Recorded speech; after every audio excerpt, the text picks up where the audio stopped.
नमस्कार, S24 में बहुत स्वागत है आप सभी का और मैं आपके साथ वर्षा।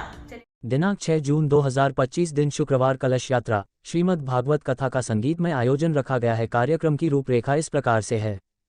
कथा महात्म्य परीक्षित जन्म। दिनांक 9 जून 2025 दिन सोमवार श्री राम एवं श्री कृष्ण जन्मोत्सव। दिनांक 10 जून 2025 दिन मंगलवार बाल लीला गोवर्धन पूजा। महाप्रसाद भंडारा 12 जून 2025 मध्याह्न 12 से 3 बजे तक। दिनांक 8 जून 2025 दिन रविवार शिव विवाह सती अनसुईया चरित्र। दिनांक 7 जून 2025 दिन शनिवार देवहूति कर्दम चरित्र ध्रुव चरित्र। आयोजक हैं इस कार्यक्रम के श्रीमती उषा शैलेंद्र गुहा। दिनांक 11 जून 2025 दिन बुधवार श्री कृष्ण रुक्मणी विवाह। दिनांक 12 जून 2025 दिन गुरुवार सुदामा चरित्र कथा विश्राम पूर्णाहुति पूजन। कथा स्थल 20 आदि परिसर फेज 2 बागसेवनिया भोपाल। कथा व्यास विदुषी श्रीमती साधना जी शर्मा हरदा मोहाल कलां। देखिएगा SK मालवीय की खास रिपोर्ट भोपाल से।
ये है अपने मतलब 6 तारीख से 12 तारीख तक है।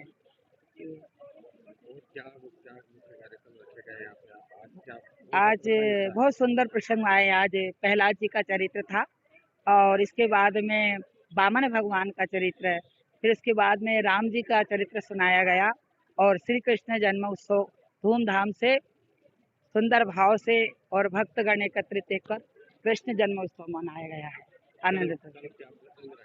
कल का प्रसंग है, कल भगवान गोकुल में जाएंगे, पलना झूलेंगे, पूतना का वध करेंगे, सुंदर माखन चोरी जो लीला है वो भगवान सुंदर लीलाएं करेंगे। गोपियों का वस्त्र हरण करके भगवान और गोपियों के साथ नृत्य करेंगे। और जो विशेष कथा है हमारी गिरिराज की पूजा है। गोवर्धन को भगवान श्याम सुंदर ने उठाया है क्योंकि जो ब्रज असुर था वह पूरे ब्रज को बहाना चाहता था। इंद्र ने इतनी वर्षा करी, तब सारे भक्तों के लिए भगवान ने अपनी अनामिका उंगली पे गिरिराज को धारण किया है और सभी को जल से बचाया है। भागवत कथा का आयोजन किया जा रहा है, कब से कब तक किया जा रहा है? ये 6 तारीख से 12 तारीख तक का मतलब आयोजन है। कथावाचक जी कहाँ से पधार रही है? ये हरदा मोहाल से पधार रहे हैं कथावाचक। और आप लोग का मतलब अयोध्या में 10 दिन की कथा वाची थी और हम लोग भी वहाँ दर्शन लाभ प्राप्त किए थे। हमें वहाँ से प्रेरणा मिली तो हमने भोपाल में, इनकी एक भी कथा नहीं हुई थी यहाँ तक, तो हमने भोपाल में कराने का निश्चय किया और उन्होंने इस निश्चय को, हमारा जो निवेदन था उसको स्वीकार किया और आज मतलब ये कथा प्रारंभ हुई है। ये कौन कौन से प्रसंग चल रहे हैं इस समय? इस समय तो आज वामन अवतार हुआ है और राम जन्म कृष्ण जन्म का मतलब अवतार हुआ है और कल 56 भोग का आयोजन, गोवर्धन पूजा कल का आयोजन। कथा में कितने लोग सम्मिलित हो रहे हैं कथा का आनंद लेने के लिए? अब कथा में कम से कम यानी 400-500 के लगभग तो हो ही रहे हैं। जितनी व्यवस्था है उससे ज़्यादा भी हो सकते हैं क्योंकि अब एक एक दिन करके धीरे धीरे संख्या बढ़ती है, एकदम से नहीं बढ़ती है। और क्योंकि यहाँ कॉलोनी में भी 2 जगह कथा हो रही है इसलिए भीड़ तो डिवाइड होना ही चाहिए। कैसा महसूस करते हैं? बहुत आनंद आ रहा है, हमको इतना सहयोग मिला है कॉलोनी वालों से कहिए या मतलब अन्य हमारे सहयोगियों से कहिए, हमारे समाज से कहिए, इतना सहयोग मिला है कि हमको ये कार्यक्रम करने में बहुत आनंद प्राप्त हो रहा है। प्रसादी के तौर पे क्या वितरित किया जा रहा है? प्रसादी के तौर पे जो यहाँ पे आता है पूरा प्रसाद बांटा जाता है। जो भी हमारे सम्मानीय जो यहाँ आते हैं, पधारते हैं और अपना प्रसाद लाते हैं वो भी, और घर की तरफ से, घर से भी जो आता है तो उसमें दाना, खोपरा शक्कर, आपका क्या राजगीरा शक्कर, ऐसे उपवास से संबंधित भी बटते हैं, और मिठाई वगैरह ये सभी जो फल मिठाई इसका प्रसाद। चैनल के माध्यम से श्रद्धालुओं को क्या, सनातन धर्म को क्या संदेश देना चाहेंगे आप? हम तो अभी हिंदू धर्म को बढ़ाने वाली बात है, सनातन धर्म को मजबूत करने वाली बात है क्या। और ऐसे आयोजन होते रहेंगे तो हमारा समाज, हमारे मतलब जो हिंदू भाई हैं ये जागृत होंगे। जागृत होने के बाद यही आगे इस कार्य को आगे बढ़ाएंगे। नारंगी समाज नई पीढ़ी भी इससे प्रेरित हो रही है। और हमारे पूरे बच्चे यहाँ, तीनों बच्चे उपस्थित हुए। एक हैदराबाद से है, एक इंदौर से, एक मलेशिया से है। तीनों यहाँ इस कार्यक्रम के लिए उपस्थित हुए। नर्मदे हर। क्या कहना चाहेंगे कथा के विषय में आप थोड़ा कुछ? कथा में बहुत आनंद आ रहा है। कृष्ण जी का, राम जी का चरित्र सुनने में मजा आ रहा है। उस जन्म उत्सव मनाने में बहुत आनंद आया, बहुत अच्छा लगा, सब कुछ बहुत अच्छा हो रहा है। जो प्रसंग चल रहे हैं बहुत अच्छे होते हैं। भागवत महाकथा जो है, इसका महत्व यह है कि भाग मतलब जो है भगवान, ग मतलब जो है हमारे सदगति दे, वह मीन्स हमें को वैकुंठ वासी बनावे, और ता मीन्स जो है दुनिया से तार दे। इसलिए ये भागवत की कथा जीते जी भी और जीने के बाद भी जो है सुननी जाती है, सुनाई जाती है। हमेशा ये गाया जाता है, ये भागवत की है आरती, पापियों को पाप से है तारती। तो ये भागवत कथा ऐसी है जो श्रवण मात्र से जो पाप आपने किए हैं वो तक धुल जाते हैं। ऐसा हमारे ग्रंथों में, हमारे ऋषियों ने, महात्माओं ने कहा है। तो ये भागवत कथा जो करवाता है ये तो बहुत बड़ा पुण्य का भागी है ही, साथ ही जो श्रवण करता है उसको भी उतना ही फायदा मिलता है, उतना ही उसको पुण्य मिलता है।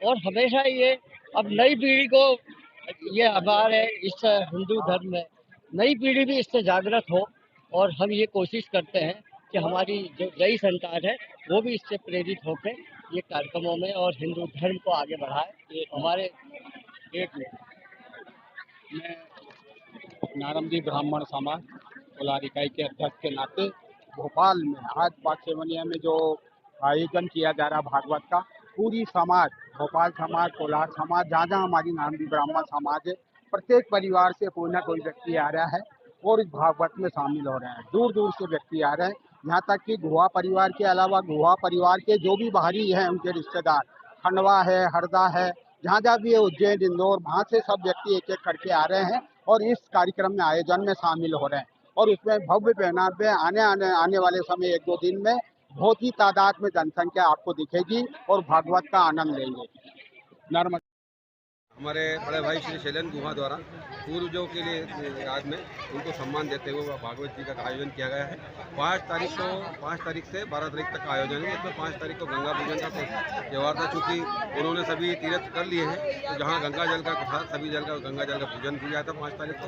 उसके बाद 6 तारीख से 12 तारीख तक भागवत कथा चालू हुई है, और भागवत कथा रोज़ 3 से 6 तक होती है। और उसमें हमारे विदिष्य साधना जी शर्मा जो हमारे मोहाल गाँव हरदा क्षेत्र से आई हैं, और बहुत ही अच्छी कथा वाचिका है, और बहुत ही आनंद आ रहा है। पूरे दर्शक बहुत आनंद ले रहे हैं। और आज जो था, आज का आनंद जो था, तो 52 अवतार, राम जी का जन्म, कृष्ण जी का जन्म आज ही सभी हुए हैं। और कृष्ण भी कल भी ऐसे ही प्रसंग चलेगा। आखिरी 3 दिन बचे हैं, और तीनों दिन भक्त लोग सब साथ दे रहे हैं। दिन पे दिन यहाँ भीड़ बढ़ती जा रही है, और बहुत ही अच्छा प्रतीत हो रहा है। सभी धार्मिक भावनाओं में जुड़ गए हैं, और यही चाहिए हम सनातियों को। सनातन में यही होना चाहिए, कम से कम धर्म से सब लोग जुड़े रहें, और इसमें बहुत ही अच्छी बात है। और मैं चाहता हूँ कि आगे भी आपके माध्यम से पूरे इसी कॉलोनी के नहीं बल्कि अन्य सभी कॉलोनियों के लोग भी यहाँ आएँ और जुड़ें और कथा का आनंद लें। धन्यवाद। ये चलिया है, ये विष्णु है, ये हमको चलने के लिए आया है। और जो जल देते जिसे संकल्प करते ना उसको कोष्ठी कहते हैं। और उसमें जाकर शुक्राचार्य जी बैठ गए। क्यों?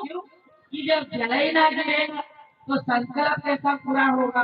उसी समय राजा बलि ने का तिनका लिया और जाकर चलाया, और उसमें शुक्राचार्य जी देख रहे थे, अपनी आंखों से जल नहीं गिर रहा था, वो तिनका सीधा गया तो आंख में। एक आंख गोविंदाय नमः हो, इसलिए अगर कोई कार्य देता हो और उसमें कोई विघ्न करता हो तो एक आंख गोविंदाय नमः। जल गिरा कि एक पग में पृथ्वी नामी, दूजो में आकाश, और तीजो पद में कहाँ धरूं तो सब असुर हुआ। राजा बोली दो पद में मैंने सब कुछ नाप लिया, बताओ मैं तीसरा चरण कहाँ रखूं। पत्नी हो तो ऐसी रानी विंध्यावली जैसी, कहा चिंता मत करो, ये जो मस्तक है ना ये धर्म का प्रतीक है। तो एक काम करो, ये तीसरा चरण है ना तो अपने मस्तक पर धारण कर लो, और वही चरण आकाश की ओर गया, और वहां जाकर इंद्र ने जाकर सुरभि गौ के दूध से अभिषेक किया है, और वहां से भी गंगा प्रकट हुई है, आकाश से भी गंगा प्रकट हुई है। कि चरणों से निकली गंगा प्यारी, चरणों से निकली गंगा प्यारी, जिसने सारी दुनिया गाई, जिसने सारी दुनिया गाई, मन चरणों मेरे चरणों में हरि हरि